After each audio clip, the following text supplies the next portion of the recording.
दोस्तों, एक बार की बात है।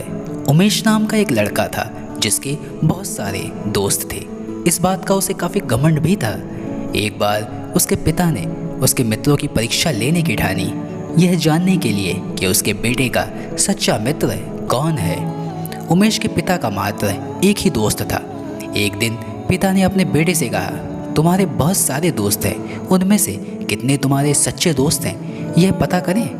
उमेश ने कहा, पिताजी सभी मेरे अच्छे दोस्त हैं, हमेशा मेरे साथ रहते हैं। पिता ने कहा, तो चलो आज रात तुम्हारे सबसे अच्छे दोस्त की परीक्षा लेते हैं। यह सुनकर उमेश तैयार हो गया। रात 2 बजे पिता और पुत्र दोनों उमेश के सबसे घनिष्ठ मित्र के घर पहुंचे।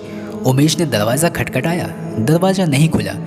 कुछ देर बैठने के बाद उमेश और उसके पिता ने यह बात सुनी कि दोस्त अपनी माँ से कह रहा था कि उससे कह दो कि मैं घर पर नहीं हूँ। यह सुनकर उमेश निराश हो गया और लगभग सभी दोस्तों के घर से भी यही जवाब सुनने को मिला। निराश होकर पिता और पुत्र घर लौट आए।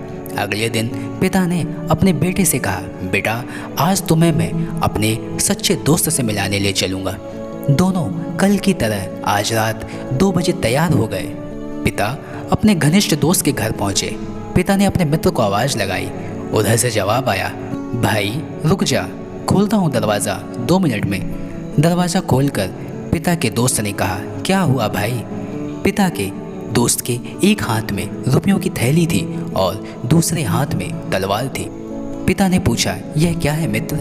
पिता के मित्र ने कहा, अगर मेरे मित्र ने रात 2 बजे मेरा दरवाज़ा खटखटाया है तो ज़रूर वह मुसीबत में होगा, और अगर मुसीबत में है तो या तो उसे पैसों की ज़रूरत है या किसी से वाद विवाद हो गया है। अगर तुम्हें रुपयों की आवश्यकता हो तो यह थैली ले जाओ, और अगर किसी से झगड़ा हो गया है तो यह तलवार लेकर मैं तुम्हारे साथ चलता हूँ। मित्र की बात सुनकर पिता और पुत्र की आंखें भर आई।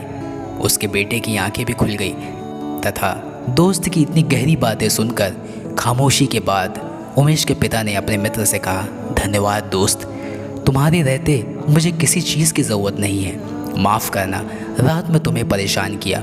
मैं तो बस अपने बेटे को मित्र की परिभाषा समझा रहा था। इतना सुनकर मित्र ने उमेश के पिता को गले से लगा लिया और साथ ही साथ उसके बेटे यानी उमेश को सच्ची मित्रता का परिचय भी कराया।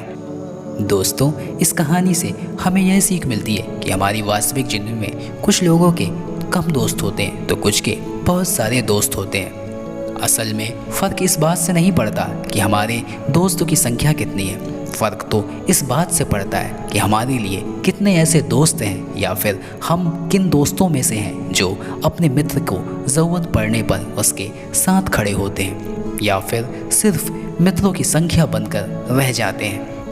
दोस्तों, आशा करता हूँ आप सभी को भी इस कहानी से मित्रता की परिभाषा ज़रूर समझ में आ गई होगी। इसलिए मित्रता का मोल समझिए, मगर मित्रता का मोल कभी मत कीजिए। बहुत बहुत धन्यवाद।